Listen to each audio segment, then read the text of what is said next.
This special is brought to you by Telkom. This is SATNAC's 14th conference. The Telkom-hosted Southern Africa Telecommunication Networks and Applications Conference is one of the leading ICT discussion platforms on the continent. Over the next 30 minutes, we get some background behind this event, discuss the controversial statement by the Deputy Minister of Communications, Obed Bapela, on regulating BlackBerry's messaging service, and is the goal of universal broadband in South Africa by 2020 achievable? Plus, the Centre of Excellence program is an integral part of SATNAC. We find out more about some of the students' big ideas. Eastern Cape's coastal city, East London, played host to this year's conference. One of the big driving factors of having the conference here was their newly constructed International Convention Centre. Well, first of all, we always try and go for an interesting region, and the fact that we've never been in East London, we've been in the Eastern Cape, and we actually have one of our centres of excellence, in fact two of them, Rhodes University and University of Fort Hare in this region, and we thought it would be fitting that we get SATNAC as a conference specifically in this region.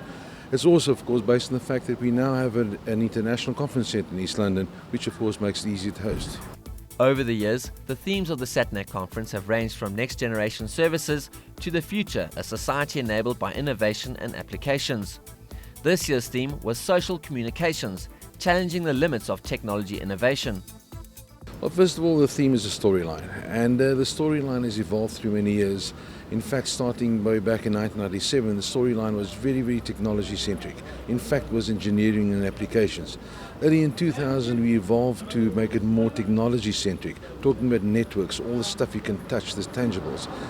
However, we clearly realized early in 2000 that we should be speaking about the IP as the chosen fabric for future networks, the Internet Protocol. Thereafter, we evolved from technology-centric to service and customers, and we started speaking, instead of next-generation networks, to next-generation services. That evolved to business models, and later on we saw, but if you look at service, although we talk customer, we need to take it beyond that. And we started taking a few years back, we started talking about lifestyle as an enabler. That evolved last year to society, all subsets of customers, and eventually this year evolving to social communication, where all these actually encompass. And it's also, of course, very fitting because social communications has been regarded or has been highlighted by Gartner research company as one of the strategic technologies for 2011. The conference brought government representatives, industry leaders, operators and academia together under one roof to divulge on the hot topics in the sector. We've always prided ourselves in the fact that we have good speakers here, and therefore this conference is now regarded as an international conference with international speakers being represented. And we've this year been very, very fortunate again. We've had excellent keynote address speakers here, but also had the Deputy Minister of Communications, Obed Bapela, doing an opening address. So I think we've been blessed once again with good speakers, and which has added to the value of the conference. People come here to get the views of industry leaders, where they give us guidance on how equipment manufacturers should be evolving or focusing on research. They give ideas to service providers where they should be focusing on. So I would like to say I align the delegates very closely with the three main objectives of the conference. The first one is it is a showcase for research and development. All those bright young minds can present what we have. Secondly, it's a platform where industry leaders present their views. And thirdly, it's an excellent networking opportunity. So you have many delegates and a captive audience, so excellent grounds for networking. Amongst these high-profile guest speakers was Deputy Minister of Communications, Obed Bapela. During his presentation, he stated that the government may seek to allow law enforcement agencies through the courts to get access to the records of people using BlackBerry Messenger. This statement quickly stirred up debate amongst the delegates at the event. Bit of a bombshell he dropped, actually. I think it's an interesting development. I think it's going to be heavily criticized. I do believe that criminals are rather ingenious, and then will find other ways of encrypting their messages and finding ways of communicating. There are other ways of encrypting messages. So one hopes it's not just going to punish consumers again. It is encouraging that he said this will be done through the courts, and the police and other law enforcement agencies won't simply be able to monitor people's communication. but I do wonder how effective it's really going to be at the end of the day, because there are alternatives to BBM, there are alternative ways of encrypting communication, and I think it's almost impossible to police. It was quite an interesting statement that he made, and I see it was actually ablaze in the social media as well as soon as he said it. It is an interesting and topical one. In my personal opinion, I don't think it's unreasonable to ask for that sort of thing, because he did make the correct qualifications in terms of not for spying purposes, but if there's a certain scenario that occurs. We have to accept that companies like RIM were very proactive when they started BBM. It is almost an IMS-like service, but it needs to be opened up a bit for scrutiny when security matters are concerned. Well, I spoke to the Minister to clarify his comments, and I can understand where his comments came from. We've got crime in our country, and he says that criminals are using networks like BBM to communicate with each other and do crime in our country. In other countries, like in the UK, for example, there's a terrorism threat in the BBM sense. I think sometimes we blow it a little bit out of proportion, because there are other ways of communicating these kind of messages around. You know, there's WhatsApp, for example. There's a lot of other social communication methods to be used. But yes, it is a danger, and we do have to keep an eye on it. I don't agree and don't think that government should be spying on its citizens, but we have to find innovative ways of combating things like crime, things like terrorism, because as great as social media is in communicating and keeping us connected, there are the dangers that exist as well. Since this statement was made by the Deputy Minister, Roy Padiachi, Minister of Communications, has come out and said that the state has no intention to regulate or legislate against BlackBerry's encryption messenger services. There were 2 panel discussions over the 2-day event, one of them focusing on universal broadband, an enabler for social media. Technology enthusiast Aki Anastasio chaired this discussion. Well, basically, we were discussing about the getting to the target of 2020, where we have universal broadband access for all South Africans. What are the barriers that we face, and what are the strategic guidelines that we should be following to get to this target? Because at the moment, there is a lot of discussion about the funding, on how much it's going to cost to get there, who's going to pay for it, and then there's obviously the other regulatory issues that we face in South Africa, that we have to release all of these things to enable us to move forward to get to that target. Dr. Andrew Barenser gave us his views of whether or not the target of universal broadband by 2020 is a reality. In my discussion earlier, I stated a few criteria that need to take place. The issues that must still be discussed are issues like, what is the appropriate financial support that government must provide, given international best practices elsewhere? There are issues also of, there are current broadband policies at local, provincial and national levels of government. How do we deal with those policies that are current and ongoing in order to affect a national, single, integrated policy that would drive the adoption of broadband? Those were 2 of the key issues I alluded to. Other panelists alluded to other challenges that still need to be overcome. But we have 9 years to work towards it, and we believe that it is possible. During this discussion, the controversial topic of local loop unbundling was put in the spotlight.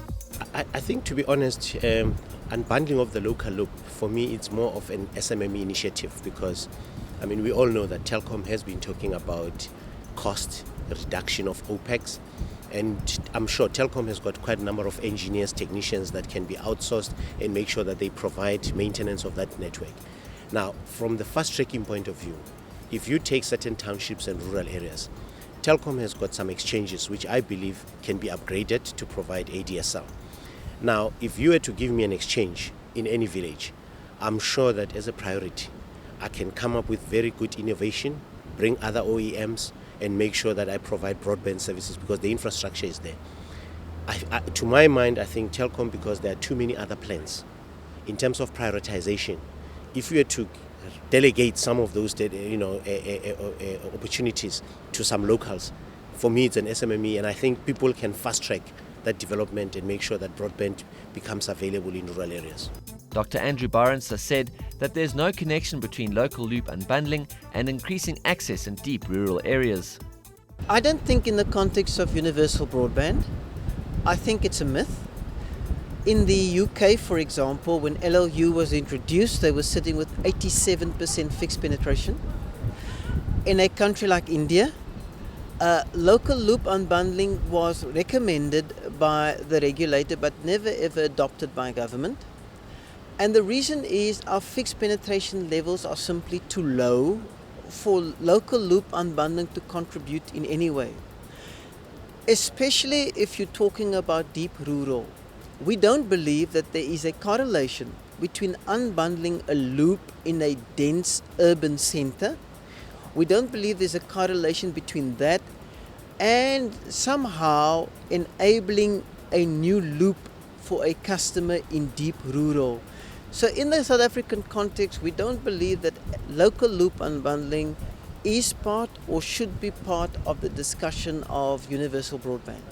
Also brought up in the discussion was the importance of government's role in the target of universal broadband by 2020. Well, in the South African developmental context, the role of government is, I guess, very different perhaps to what a government in a developed or matured market would do. In the South African context, our fixed penetration is below 10%. Our mobile penetration in terms of SIM exceeds 100%.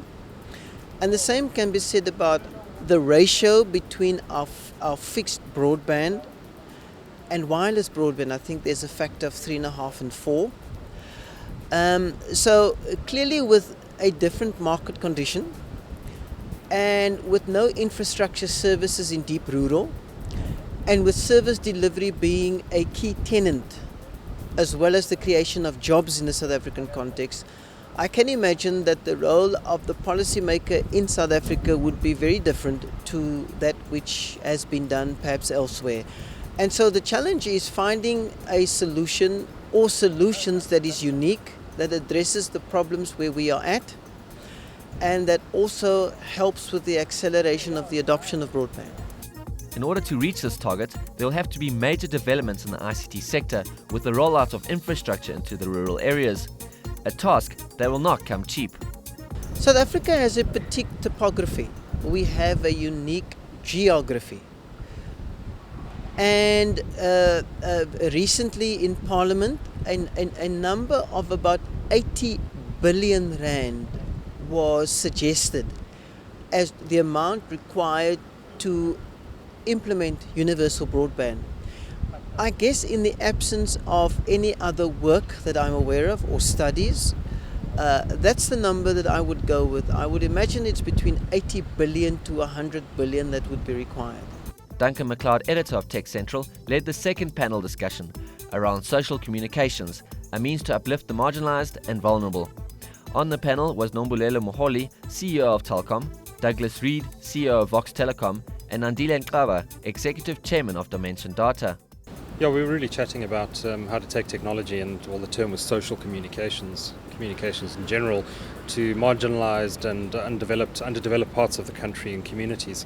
And so the conversation really revolved around that, and I think it really became a discussion about extending broadband access into the remote and more rural parts of the country and how to achieve that. And I think there was quite a vigorous discussion, especially between the CEO of Telkom, Nombulelo Moholi, and the chairman of Dimension Data South Africa, Andile Nkaba, about how to do that. And there was some discussion around spectrum auctions and whether those are the right approach to the market, and Andile's view was no, spectrum auctions will only entrench the incumbent operators.